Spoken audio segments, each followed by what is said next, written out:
नागपुर महानगर पालिका की ओर से मनपा के सफाई कर्मचारियों के लिए नागपुर के मौजा नारी में बनाए जा रहे महर्षि सुदर्शन वाल्मीकि वसाहत और ईडब्ल्यूएस समूह के लिए प्रधानमंत्री आवास योजना 2.0 के अंतर्गत ईडब्ल्यूएस फ्लैट स्वप्न पूर्ति परियोजना का भूमि पूजन मुख्यमंत्री देवेंद्र फडणवीस के हाथों और केंद्रीय परिवहन मंत्री नितिन गडकरी की उपस्थिति में रविवार को किया गया। कार्यक्रम की अध्यक्षता महापौर नीता ठाकरे ने की।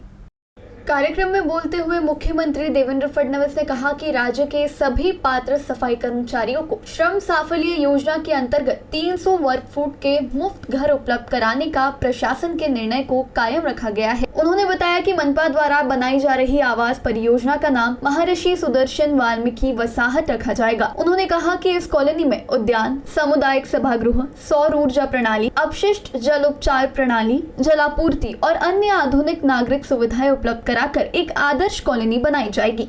मुख्यमंत्री देवेंद्र फडणवीस ने कहा कि नागपुर महानगर पालिका में जल्द ही लाड पागे समिति की सिफारिशों के अनुसार 500 पात्र उम्मीदवारों को नियुक्ति आदेश दिए जाएंगे और सफाई कर्मचारियों के विभिन्न लंबित मुद्दों पर भी सकारात्मक निर्णय लिए जाएंगे। उन्होंने ये भी आश्वासन दिया कि आने वाले समय में नागपुर के सभी विधानसभा क्षेत्रों में इस तरह की आवास योजनाएं बनाई जाएंगी और इसके माध्यम से सफाई कर्मचारियों को घर देने के प्रधानमंत्री नरेंद्र मोदी के सपने को पूरा किया जाएगा।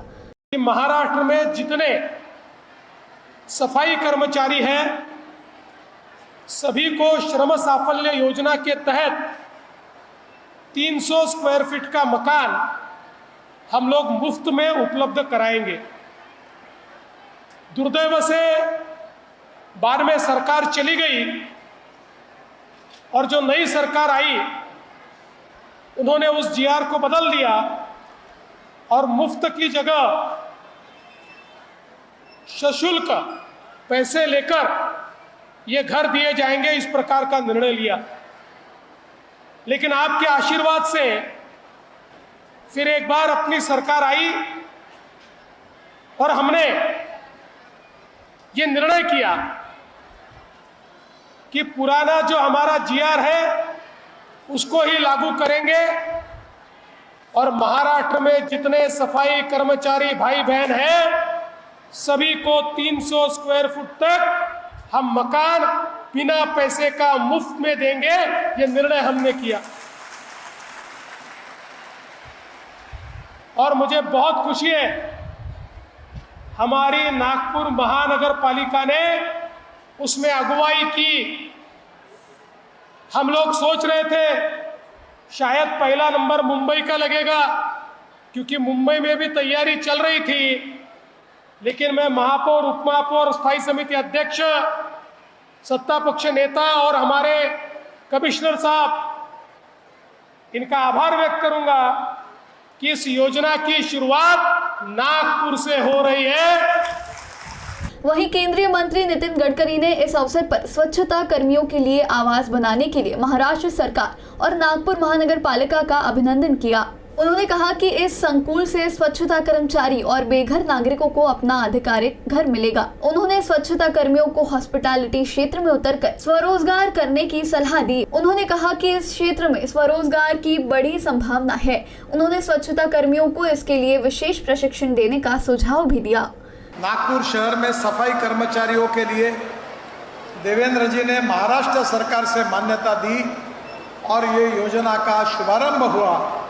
इसलिए नागपुर का सांसद होने के नाते आप सबकी ओर से मैं देवेंद्र जी का हृदय से स्वागत करता हूं, उनका बहुत बहुत अभिनंदन करता हूं। एक बात निश्चित है कि गरीब परिवार यही चाहता है कि रोटी, कपड़ा और मकान, और रोटी, कपड़ा और मकान उसी समय मिलता है जब रोजगार मिलता है। और रोजगार का अर्थ केवल नौकरी नहीं होती, स्वयं रोजगार भी होता है। और इसलिए मुझे खुशी है कि समाज में जैसे नीलाताई ने बताया कि हमारे आपके समाज में, सुदर्शन वाल्मीकि समाज में विशेष रूप से बड़े प्रमाण पर लोग अब शिक्षा ले रहे हैं, इंजीनियर बन रहे हैं, ग्रेजुएट बन रहे हैं। समाज का शैक्षणिक विकास होना चाहिए, समाज में स्वास्थ्य विषयक सुविधाएं प्राप्त होनी चाहिए, और समाज में जो तरुण जवान लोग हैं उनके हाथों को ईमानदारी से काम मिलना चाहिए। मुझे बहुत खुशी है कि हमारे सफाई कामगार जो हमारे यहाँ साफ सफाई का काम करते हैं, उन्होंने जिस प्रकार से उनके जीवन का स्तर उठाने के लिए हमारे महानगर पालिका ने और महाराष्ट्र सरकार ने लगातार अनेक प्रयास किए। मैं जब महाराष्ट्र के विधानमंडल में विधायक था तो लाड़ कमेटी के रिपोर्ट का क्रियान्वयन करने के लिए बार बार मैं हाउस में आवाज़ उठाने की कोशिश करता था, पर मुझे खुशी है कि देवेंद्र जी के नेतृत्व में जब हमारी सरकार आई तो सफाई कामगारों के तरफ विशेष रूप से ध्यान दिया गया। इस बात के लिए महाराष्ट्र सरकार अभिनंदन के लिए पात्र है। नागपुर महानगर पालिका की ओर से मौजा नारी में विकसित की जा रही महर्षि सुदर्शन वाल्मीकि वसाहत में सफाई कर्मचारियों के लिए कुल 14 इमारतों में 2 BHK कुल 392 फ्लैट बनाए जाएंगे। इसके अलावा प्रधानमंत्री आवास योजना के स्वप्न पूर्ति हाउसिंग प्रोजेक्ट के अंतर्गत आर्थिक रूप से कमजोर वर्ग के लिए किफायती कीमत पर 1 और 2 BHK के कुल 518 फ्लैट बनाए जाएंगे। इन परियोजनाओं को 3 वर्षों में पूरा करने की योजना है।